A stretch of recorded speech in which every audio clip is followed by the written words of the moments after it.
Well, hello there. Here's a quick question. How does an opera from 1607 still inspire us in the 21st century? And here's a quick answer. Come to Santa Fe Opera's production of Monteverdi's Orfeo and see for yourself. Here in the Santa Fe Opera, it's a perfect venue. We're known for a unique setting and innovative productions. This season includes a compelling version of this classic, Monteverdi's Orfeo. I'm Don Feinberg, and this is the fifth and final segment of Opera Insight for the Santa Fe Opera's 2023 festival season. Orfeo's director, Yuval Sharon, affirms the soul and heart of this production is the music and the singing. It is as true today as it was in 1607, but the same? No way. This unique production powers the myth in an original 21st century way. This tale of Orpheus and the quest to retrieve Eurydice from the underworld combines the backdrop and colors of New Mexico with up-to-date techno-wizardry. But let's not get ahead of ourselves. We would not recognize the 1607 music story of Orfeo as the spectacle we know today as opera. Let's take a look at where it all started and how we arrived at this brilliant 2023 production. First, imagine what it was like for a collection of singers and musicians to get together to present a story that is a mythical cultural legacy and a music drama that tugs on the heart as surely as it plucks at the harp strings. Back then, there were no designated opera venues, no opera houses, in fact, no art form called opera. Orfeo back then was not even called an opera. It was named a favola in musica, or a music story, and Monteverdi was at the heart of inventing a new and powerful way to tell such a story. And today, we call that way of telling an opera. Around this time in human history, Shakespeare was writing his plays. He created very real individual characters. We can relate to their foibles, their triumphs, their tragedies. Now, for our culture, it has been said that Shakespeare invented what it means to be human. I would argue that by giving the individual singers their voice in narratives that speak to our hearts, Monteverdi, a contemporary of the bard, did exactly the same thing. This is the power of opera, even today. It reveals the way we think and feel and what motivates our actions. It inspires us to be the best us we can be. Now, Opera Insight uses psychology as one approach to relate to the operas that shine a light on what it means to be human. Perhaps, most importantly, the feelings are expressed by characters as individuals. We relate more easily to individual sensibility in a narrative structure. We empathize. Our feelings at the core of a cathartic release affects us today as surely as it served the ancient Greeks in the theater at Epidaurus. It is no coincidence that this Renaissance Baroque opera chose a Greek myth as its subject. After all, the Renaissance or rebirth refers to the Western culture rooted in ancient Greece. And of all the Greek myths, choosing one involving Apollo, champion of the artistic muses, and his demigod son Orfeo, whose music could soothe the savage beasts. In Orfeo, the spark of modernity lights up a production where the truth lies beneath the surface, out of our awareness, and ready for discovery. We saw it in Wagner, and in Debussy, and now in Monteverdi. And what's the recipe for Orfeo's modern rebirth here in Santa Fe? The first ingredient is the new orchestration attuned to our current ears, which brings Monteverdi's music to life. This world premiere orchestration by Nico Muhly creates a musical score that promotes this hero's journey. The music powers the visual innovation of this production. The second ingredient is the way in which the production team collaborated. It is reminiscent of the music story generated by the original get-together of musicians and singers assembled by Monteverdi. But today's get-together features roles that were unimaginable centuries ago. Back then, there were not even sets. Today, not only are there sets, but there are also state-of-the-art illumination, lighting, projections on walls, and in eerie underworld scenes. This opera has cutting-edge 21st century effects, and the result is incredibly engaging and evocative. The spirit of Orfeo's tragic tale is as current and cutting-edge in this production as was Monteverdi's story 4 centuries ago. Like the original presentation, ours, too, is about 100 minutes of uninterrupted immersion. Using the magic of stagecraft, Orfeo travels from Thrace to the underworld and back, all within the prologue and 5 acts. As the opera begins, we meet music. Music, in this case, is the representation of an archetype. Without getting too technical, we're talking about a mental construct that exists in all people. It's unconscious, but each culture gives it form. How we represent music differs from versions in Asia or Africa, but every culture has one. The form is a human creation, and by definition, it has flaws and faults and vulnerabilities. In this production, it's up to the director, Yuval Sharon, to choose how to portray music. It sets a tone for the way in which the opera unfolds. So how is music portrayed? Watch closely how this archetype evolves through the opera. Quite literally, let's see how the opera tells its tale of music in the world. Now, in the prologue, music introduces us to the tale of Orfeo. She includes the line, "Now I alternate my songs, now happy, now sad." It's Orfeo's tale in a nutshell. His story shows us the psychological quality of Orfeo's human side. We relate to him, we empathize. It gives the opera its ability to move us. Let's look at Orfeo's journey. It starts where many other stories end.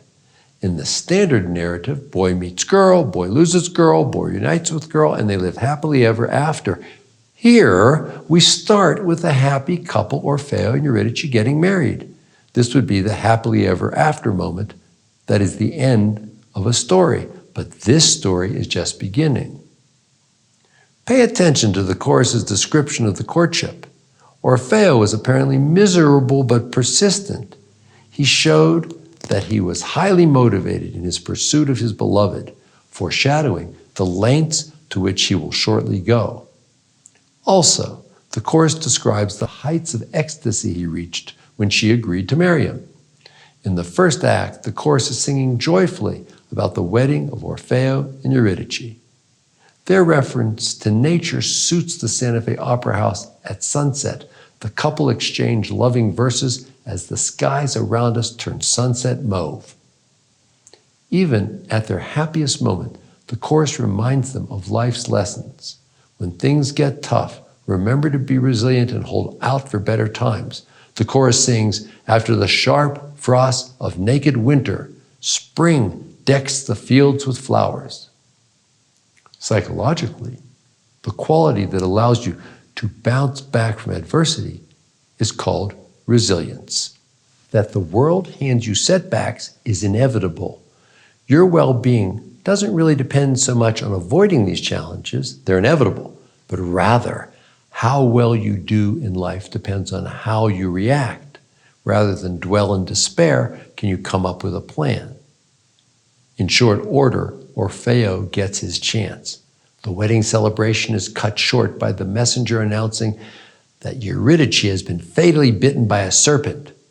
Orfeo, being the demigod that he is, vows to follow her to the underworld and bring her home, or stay behind with her. He sings, "For if my songs have any power at all, I will surely descend to the deepest abyss, and having softened the heart of the King of Shadows, will bring you back with me to see the stars again. Or if malign destiny denies me this, I will remain with you in the company of death." Basically, he sees the setback or their separation as a solvable problem. They will begin their lives together either on earth or in the underworld. Psychologically speaking, he's an optimist. In psychological terms, this means in the face of a setback, he sees the problem as atypical, temporary, and not his fault.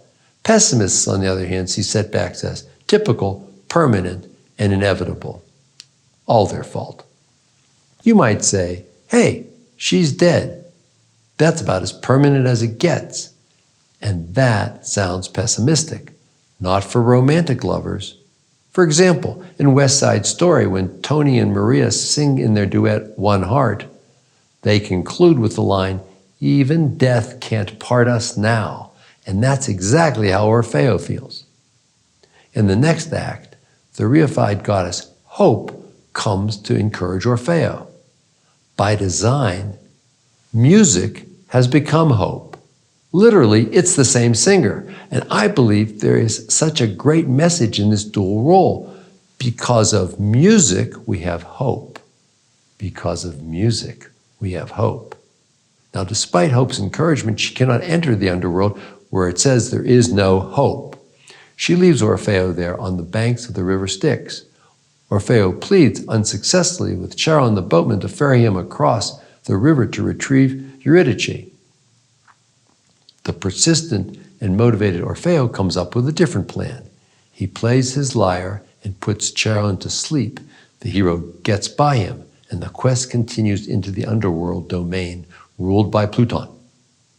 The incredible stage effects of this part of the journey are truly fantastic, never seen before, and I will not spoil their surprise. I will only say that they create a never-to-be-forgotten production at Santa Fe Opera.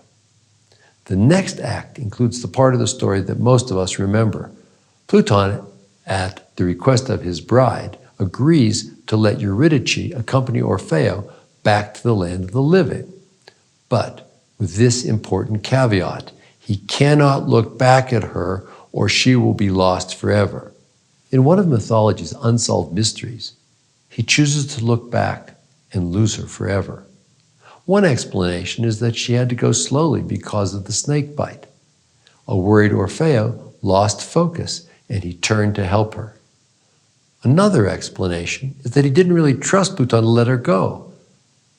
And convinced he had been tricked, he lost focus. He turned back to get her, only to discover that his gaze has damned her forever.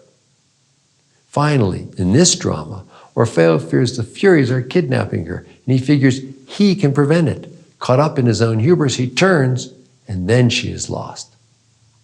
Perhaps there is an overriding explanation which is more straightforward. Orfeo may be a demigod, but that also means he's half human. And like all of us humans, he made a mistake.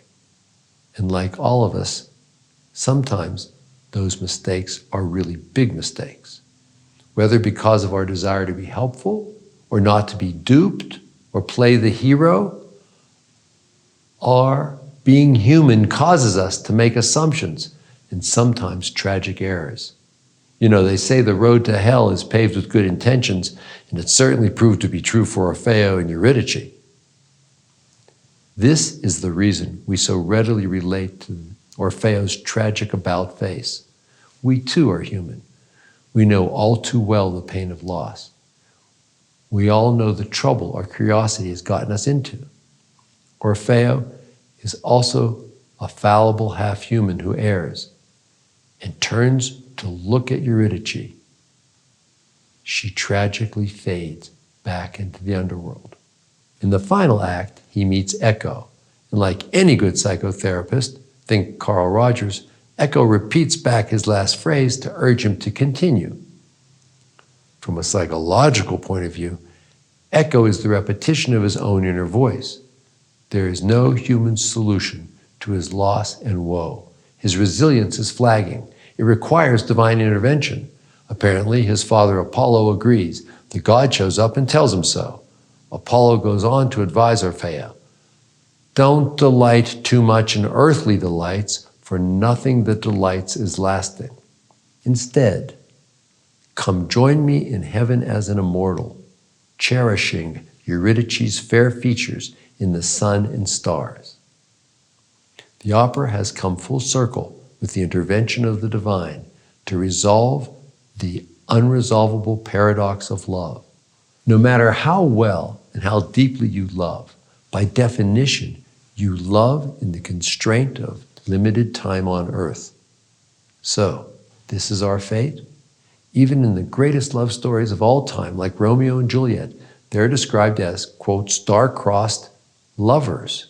That is to say, their tragic end was written in their stars. It was their fate. All season long, the sense of fate has been woven through our opera's narratives. And Orfeo himself, straight out, is told by the chorus that it was his fate to lose his beloved at the height of their bliss in marital union. Orfeo brings us full circle on this season of passionate love stories. This variety of narratives includes a central element, the link between these lovers and their demise. Can the limits of intense love only be resolved by looking death straight in the face? The passion between Eurydice and Tosca ended abruptly, victims of murder and suicide. What about Senta, dedicating her life to redeem the Dutchman? She sacrifices and perhaps redeems herself to free him of his damnation. The repentant prince in Rusalka trades his life for the single moment of an ultimate loving kiss. And when Peleus and Melisande acknowledge the magnetic power of their attraction, Peleus is struck dead by his brother, and she soon fades from the world. And finally, Orfeo, who risked all and lost his love, could only be redeemed by divine intervention. But like the others, his mortal time on earth was done. Throughout the 2023 festival season, passionate loves are found and then lost. Their sources vary from realistic political drama and folklore to fairy tales and myths. Yet, in a certain sense, they all tell the same story. We are mortal. Our lives are a time-limited adventure. But in spite of this, and perhaps because of this, we have the capacity for true passion. Let's embrace it. With that in mind, enjoy Orfeo. And thank you for joining me this season as an opera insider. Better still, maybe we'll run into each other at one of the live performances of this season's fabulous operas. See you there.